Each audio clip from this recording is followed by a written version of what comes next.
first, live, local. This is First Alert Weather Extra. Hey, welcome to First Alert Weather Extra. That is our streaming 7 p.m. show on the weekdays. Most weekdays, we like to give you an expanded version of the weather. I'm Chief Meteorologist Mark Nelsen. Payton Major, how are you? Expanded version. Expanding. I didn't want to go expanding because then, you know, that's not cool. I'm good. How are you? Very good. We're here in February. You're going to take, well, we have it right here, the Groundhog's verdict. Tell me, let's just do it. Tell me everything about the Groundhog, and then I'm going to cover our current weather. Well, first of all, Mark, I feel like we should have been off today. If everyone's listening to the Groundhog, maybe we could have been off, and the Groundhog could be here right now. Yeah, why do we need us? Yeah. I don't know. That one at the zoo predicted, supposedly, it was based on, are you covering that? You're not covering Stumptown Phil, right? Tell me about the zoo. Stumptown Phil at the zoo, here's the deal. I got all worked up on the way to work because I heard somebody texted me and said, oh, I heard that Stumptown Phil did see his shadow, so 6 more weeks of winter. And I'm like, what? And I was ready to say, it was not, there's no way he saw his shadow because it was cloudy this morning. So I even pulled up got to work, first thing I did before the forecast, I got the satellite picture out to prove that he was wrong. And then we find out through our stories during the 4, 5, and 6 p.m. shows. Actually, they just give him separate treats, and whichever one he chooses, then they read the little scroll that goes with the treats. You know what? I'm going to do that when I get home with my cat. Oh, yeah, you can do that. He's the true forecasters. Yeah. Yeah. He's listened to me enough, right? So that was Stumptown Phil, but you're going to the real authority, aren't you? Yeah, Punxsutawney Phil. Wait, is it Stumptown Phil? Yeah. Too? Oh, they're both Phil? That's Stumptown Phil. I think our Phil is with an F. Is it Beaver? With not the F, with F, and F. Okay. The big letter, F-I-L. Gotcha. And then P-H-I-L is the other guy. Okay, well, we'll get there. Punxsutawney, that's the classic guy, you know, over in, is it Philadelphia? I don't know where it is. Pennsylvania, I think? Gobbler's Knob, Pennsylvania. Pennsylvania. Okay. Well, we'll get to him. Right now, all I can say is it's 46 out there, dry evening, and we've got 6 more weeks of winter according to Punxsutawney Phil and Stumptown Phil. Yeah, 30 to 40% accurate. We'll get to that. But basically, we're going to play a game here called Groundhog versus Meteorologist. Oh. Everybody's wondering which is more right. Now, this is a biased competition. I'll be so honest, because there's some anger behind this Groundhog. You know, I was at a school visit today, and I was like, I want to tell you about Groundhog Day, but it's going to turn into a rant instead of me telling you about it. Okay, so yeah, Groundhog Day today. I made these graphics just for the 3rd grade presentation, so now you guys get them. 6 more weeks of winter means he sees a shadow. Early spring, no shadow. This doesn't make any sense. First of all, there's my first argument. Why would you see your shadow and that would mean winter? And you'd think it'd be the opposite. I don't know who made this up, but they need to, I think, reevaluate. And then, oh no, I skipped a couple things here. It comes from Europe, I believe. It goes way back. Oh, really? Like way back. Some early people in the eastern USA actually brought the idea. I think it was a different animal over there, hedgehog or something. Maybe it was a miscommunication and someone got mixed up. I don't know. Yeah, around 35% accurate for Punxsutawney Phil, more specifically. And Groundhog is less accurate than a coin flip when it comes to the accuracy that they do every year. Okay, I was more concerned about what happened the last 10 years because, you know, maybe he's changed over the last 30 years. We don't know. Early spring is the little tulip, and 6 weeks of winter is the snowflake there. He really likes it 6 more weeks of winter. I found that is his most common answer. But anytime he predicts spring, it has been right, which is interesting. So, by the way, this is based off of a forecast for average temperature across the U.S. So this is averaging the whole USA? Yes. So I will give it to Phil. This is my argument for Phil. He's got a forecast for the whole U.S. That's hard. You know, got to give it to him. Mark, we don't have to do that. Plus, let's be honest, I doubt it was the same Phil through that whole time. What's their life expectancy? True, I don't know. I think it's just like those St. Bernards up at Timberline. There's always a new one coming up. Right. Heidi number 25 and whatnot. Also, isn't he like dragged out of hibernation or something? Yeah, I think that, actually, I know some people, yeah, I think that seems a little, yeah. Is this inhumane? Well, everybody would have their own opinion. Mine is like, come on, let that guy sleep. Yeah, maybe he should sleep a little bit. This part, he always looks really sleepy too, and they're like throwing him up in the air and saying, Phil says this. It's cold. So yeah, this year is 6 weeks of winter. We'll see if it's right or not. Again, it's the average U.S. temperature. If things keep going the way they're going, he might be right because most of the U.S. has been cold on the East Coast. Here's a three-month temperature outlook. This is issued by the Climate Prediction Center. It's always something you want to take very vaguely with a grain of salt because, again, it is a 3-month outlook. So we're averaging February, March, and April all together. But it's interesting because it shows us in the gray, which means normal temperature-wise. Let's look at rain. Oh, also normal. So we'll see. Again, we only have about 1 month left of meteorological winter, and then about 6 weeks left till spring. So that's a little interesting for Phil's prediction. Have you ever put that together, Mark, where he does 6 more weeks of winter, but technically that's meteorological spring? Yeah, it's all a bunch of hooey. Yeah, just made up. All but right, it's fun. Well, let's go back to the meteorologist standpoint, our team.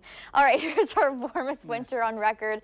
I had this list, I think about a week or two ago, and it was much longer. So I'm happy to report that that little 2-week-ish cold spell we had, and I shouldn't say cold, but it was just cold slightly, cold nights, just slightly below normal in the afternoons. That kind of dropped a lot of the cities off this list. We thought, I think we had maybe 10, 12? It was quite a few. Yeah, it was a lot. But yeah, still some cities that I'm surprised are hanging on, like La Grande and Burns, Scappoose, and then the Portland airport is just barely hanging on. I think it's less than a degree now. Before it was a very big difference between first and second place. I love showing this graphic this time of year because now, again, we are approaching that time where winter starts to lose its grip. Now, specifically the second half of February into March is when we see a big change. There's still an opportunity for lowland snow throughout the month. We've seen it in February, even in March sometimes, but the odds decrease the further we get into time. So February 10th, about 33% chance. By March 1st, 15% chance. This is measurable snow, by the way, not an inch. So just 1/10 of an inch on the ground. And by the first week of March, at the end of it, at least 10%. So this just starts to dwindle. Something to keep in mind. And then here's my argument that yes, it can snow a lot in February, and it has snowed a lot in February recently. In fact, most of our measurable snow in recent years has fallen in the month of February. There's no reason for that, Mark. We haven't figured it out yet. I raised my hand. You can't see, but I raised my hand. I don't want to be disruptive. I think all of those were mid or late February. So I know 2018 that was the last week or so of the month. 2021, I think was that right around Valentine's Day? I think it was. I know 2025 was last year. Yes. In 2023, we had that bizarre third week of February snowstorm. So almost all of those have been mid and late February, which is interesting. There's another argument. Yeah, it's interesting because we've actually had less snow events in December and January in the last, 50 years, you'd say? We're going to have to pull out those other graphics that show how it's changed over the last 60 years. Yeah, it's super cool. But February is actually snowier in the last 50 years. So we don't know. We don't have a reason or explanation for that, just an observation at this point. But what you should know is 7 to 10 days out, we are constantly, well, this time of year anyway, we are constantly looking ahead saying, all right, is there anything interesting coming? Do we have that pairing of cold air and moisture at the same time? That's our key little math equation for snow. They both need to be happening at once. 5 to 7 days out, we can start to say, okay, lowland snow, is it likely or is it a bust? 3 to 5 days out, we start doing timing and intensity. Okay, well, will it be all snow, maybe freezing rain, maybe it'll be a mix of it all, depending on elevation. And then finally, when we're just 1 to 3 days out from an event, that's when we can give you the more specific nitty-gritty stuff, like amounts, the exact location, maybe the exact timing, rather than, oh, just the morning or just the evening. So we get more and more specific the closer we get, and this is why it's very important to always watch the forecast and keep up to date with it as well. If you see that little snowflake icon on your weather app and it's 10 days out, check in on it. It's probably not right because it is 10 days out. But, you know, as we get closer, we're going to be more certain. Next 7 to 10 days, Mark usually does this graphic, but I stole it today. Good stuff. Yeah, lowland snow, no chance. Arctic blast, no chance. This is all the way through February 12th, so almost mid, or I guess it is mid-month because we have a shorter month. Windstorm, no coastal storms and widespread flooding, nope, no heavy rain. So kind of boring first third of the month. But today's not so boring, at least it wasn't so boring in 1950 because it was our coldest recorded temperature at the Portland airport. Now know that this is the Portland airport, not downtown. Downtown records go back to what, 1880-ish? Oh, about. Yeah. Okay, about 1880. So there has been colder lows observed at the downtown sensor there. But this is the airport, and so, yeah, PDX has not been below 5 degrees since that time. And we also have an average coldest winter temperature of around 20 degrees. Downtown is -2, all the way back to the 1880s, which is surprising. Oh, really? I thought it was colder. No, it is not, which is a surprise. It's just tough to get that cold, just that location there and also out at the airport. It would be tough to get to -10, even in the old days. Yes. That said, it was often taken on a roof of a building too, downtown, which doesn't help. It's cooler down at the ground level. There you go. Maybe, possibly colder then. We'll give it an asterisk. Here's our all-time coldest temperatures. Some of them were from that event in 1950. Others, not so much. 1 degree in Tillamook, Longview, -6. Government Camp, -16. Salem and Eugene, -12. That was in 1972. Was there a big event in 72? Yeah, December of 72, a huge freeze. Okay, Redmond, I see, 72, -28. 1919 was a big one. December? Yep, and Hermes. Yeah.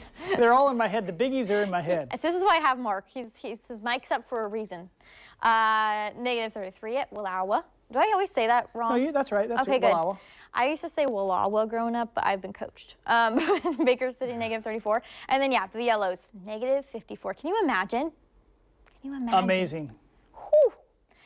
All right, that's all I got. But basically, here's my summary. There's not really competition when it comes to the groundhog and meteorologists. They're cuter, I understand. They're probably more fun to listen to because you only have to listen to them once a year rather than us every single day. However many hours a day. That's all I got. I think, actually, you know what? I will say, I hope Phil is right. I hope we have 6 more weeks of winter because winter hasn't really happened yet. So 6 more, does he mean 6 more weeks of what we've had? It's like, oh, I'll take that. Right, it's like, will this be actual winter, Phil? Yeah. Can you give us the nitty-gritty details? Right. No, he's going back to bed. Something about the cold weather I was thinking is when you look at our record low temperatures here in Portland, same thing in Salem, they're extreme cold snaps anytime from early December until about February 10th. After that, the extreme cold records disappear in Portland. Basically, we have never had like a big Arctic blast where we stay frozen for days after about the first week of February. So clearly, that's not going to happen this year because we don't see it through the 12th. Yeah, Arctic blast might be a yeah, no probably go not going to happen this year. I mean, we could still have an 18, I suppose, like we had in 2023 when we had the snowstorm, but things would have to change quickly in the next 3 weeks for that to happen. Okay, so let's talk about the warm stuff. Near record warmth is on the way, folks, and rain is going to return this upcoming weekend. We'll just buzz right through this because forecast is pretty straightforward. Next big change, now that we're in the dry weather, rain is going to return on Saturday. A cooler and wet pattern is going to follow. But like Payton said, there's no sign of Arctic cold or snow. So look at the numbers today. So PDX was 52, and similar here wherever we had an easterly breeze out of the gorge. But on the west side of the West Hills, it was warmer, 57 at Hillsborough and 59 at McMinnville. And in fact, even warmer in the valley. It was 59 in Salem, but 63 in Eugene. And then you see around 50 in the gorge and around 60 in Central Oregon. Most of these spots, most but not all, will be a bit warmer tomorrow. Strong high pressure. It's been over the western USA most of January. It's still here. Actually, you can see the circulation here, the clockwise circulation. But it's going to strengthen and move right up over the top of us. That's blocking this weather system from approaching. It looks like it's about to rain, right? But no, that's going to stay offshore. In fact, upper atmosphere, look how strong this thing gets over the next few days. There's tomorrow, Wednesday.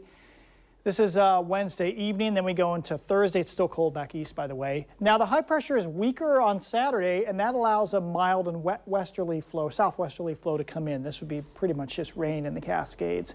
But then, here's the change. We start to see these systems. See the little dip coming through? Yay. There's one there, and then we think there might be another one. This is Tuesday the 10th. We think there might be another one around Wednesday or Thursday. Would that be the 11th or 12th in there? So the point is, this would finally get us some snow in the mountains and return our temperatures back to normal. There's no sign this is a colder than normal pattern. In fact, in the Cascades, look at that, government camp around 50 or so the next few days. And then, did this change? Oh no, I changed this, that's right. So most likely, if you want to ski this coming weekend, I have this weekend off and I just texted my son, I don't know if this weekend is going to happen for skiing. So rain on Saturday, maybe it'll be dry the first part of the day. And then Sunday turns colder, sharply colder. And then we're back in business. Not a lot of snow at first, but this should at least open the door and we'll start to get some fresh snow in the Cascades, most likely on Sunday. All right, short term. Tonight, that warm front that was over Washington today gave us the sprinkles this morning. It shifts to the north. We get a few high clouds tomorrow afternoon. Look at then Wednesday is all sunshine. Thursday is all sunshine, except I do notice some low clouds trying to develop each night in the valley. So that's why we're going a little cooler in the valley through this episode. And also maybe some patches of low clouds or fog in the Columbia Basin because we're still in inversion season. Little easterly breeze right now, Troutdale. We think that'll pick up near the gorge tonight. So about 42 in Gresham. Coldest outlying areas, mid-30s.